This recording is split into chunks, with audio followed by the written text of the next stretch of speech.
हरतालिकेसाठी वापरण्यात येणाऱ्या वनस्पतींचे महत्त्व चला पाहूयात। 16 प्रकारच्या पत्री।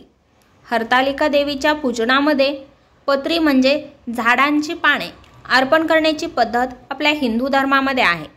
या पूजेदरम्यान अशाच प्रकारे 16 प्रकारच्या पत्री वाहतात। वनस्पतीचे महत्त्व, त्यापैकी आज आपण काही प्रकारच्या पानांचे महत्त्व जाणून घेऊयात। पिंपळाची पाने। पिंपळ या वृक्षाचा उल्लेख ऋग्वेद मध्ये सापडतो। मूत्ररोगांवर पिंपळाचा उपयोग शास्त्रामध्ये आढळून येतो।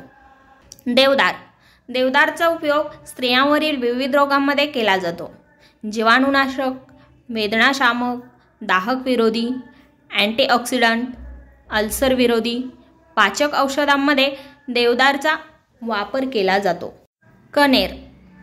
कणेर हे फुलझाड आहे। याचा योग्य मात्रेत वापर केल्यास ते औषधासारखे काम करते, परंतु हे विषारी असल्यामुळे कणेर जपून आणि आयुर्वेद तज्ज्ञांच्या सल्ल्यानुसार वापरावा। भृंगराज पत्र। भृंगराज पत्र केसांसाठी वरदान आहे। केसवाढीच्या उत्पादनांमध्ये भृंगराज पत्राचा वापर केला जातो। कावीळ, मूळव्याध अशा अनेक विकारांवर देखील भृंगराज पत्र उपयोगी आहेत। सदाफुली।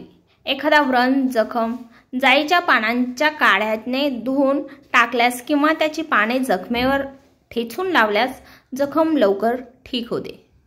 केवड्याची पाने। केवड्याच्या फुलाचा मूत्रविकारावर उपयोग होतो। दीर्घकालीन डोकेदुखी किंवा इतर शिरारोगांमध्ये केवड्याचा लेप लावला जातो। डोरलीची पाने। डोरलीच्या पानामुळे दंतकृमीचा त्रास कमी होतो, दातदुखी कमी होते आणि दात किडण्याची प्रक्रिया थांबते।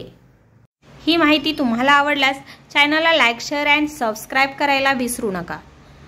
पुन्हा भेटू अशाच नवनवीन विषयासह। धन्यवाद।